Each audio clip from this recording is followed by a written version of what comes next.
உபாகமம் அதிகாரம் 5.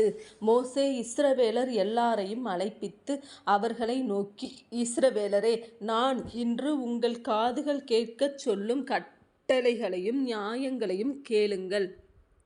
நீங்கள் அவைகளின்படியே செய்யும்படிக்கு அவைகளை கற்றுக்கொள்ள கடவீர்கள்.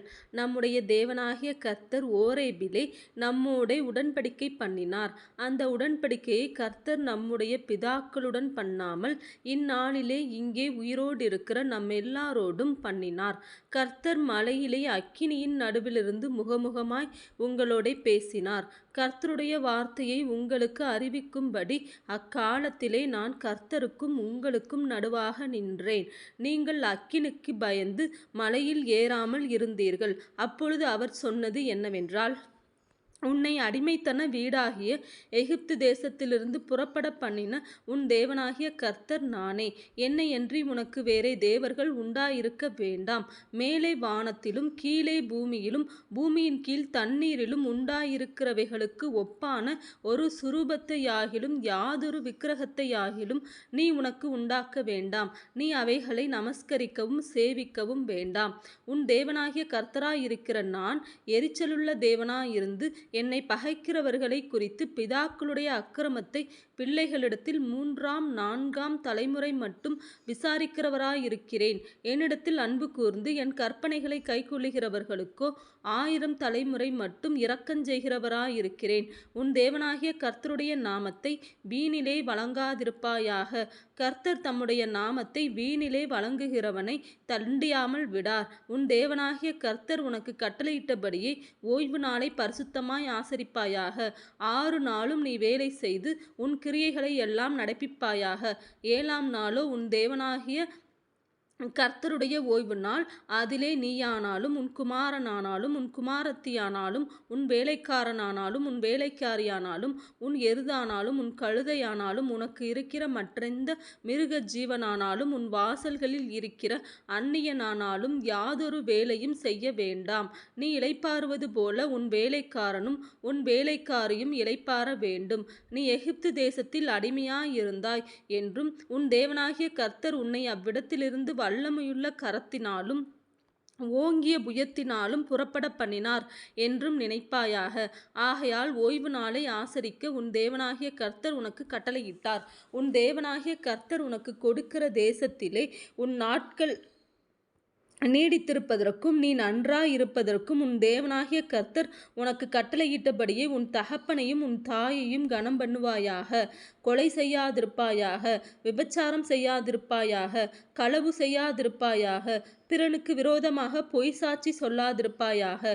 பிறனுடைய மனைவியை இச்சியாதிருப்பாயாக. பிறனுடைய வீட்டையும் அவனுடைய நிலத்தையும் அவனுடைய வேலைக்காரனையும் அவனுடைய வேலைக்காரியையும் அவனுடைய எருதையும் அவனுடைய கழுதையையும் பின்னும் பிறனுக்குள்ள யாதொன்றையும் இச்சியாதிருப்பாயாக என்றார்.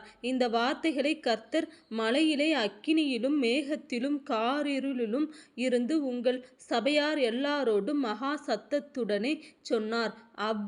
அவைகளோடே ஒன்றும் கூட்டாமல் அவைகளை 2 கற்பலகைகளில் எழுதி என்னிடத்தில் கொடுத்தார்.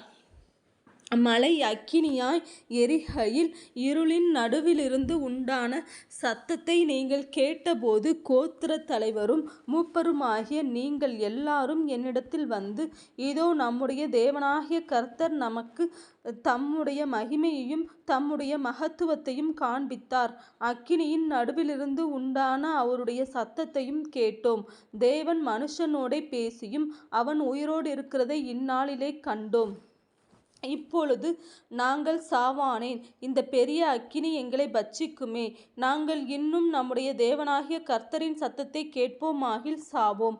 நாங்கள் கேட்டது போல அக்கினியின் நடுவிலிருந்து பேசுகிற ஜீவனுள்ள தேவனுடைய சத்தத்தை மாம்சமானவர்களில் யாராவது கேட்டு உயிரோடிருந்தது உண்டோ? நீரே சமீபித்து போய் நம்முடைய தேவனாகிய கர்த்தர் சொல்வதையெல்லாம் கேட்டு நம்முடைய தேவனாகிய கர்த்தர் சொல்வதையெல்லாம் நீரே எங்களுக்கு சொல்ல வேண்டும், நாங்கள் கேட்டு அதன்படியே செய்வோம் என்றீர்கள்.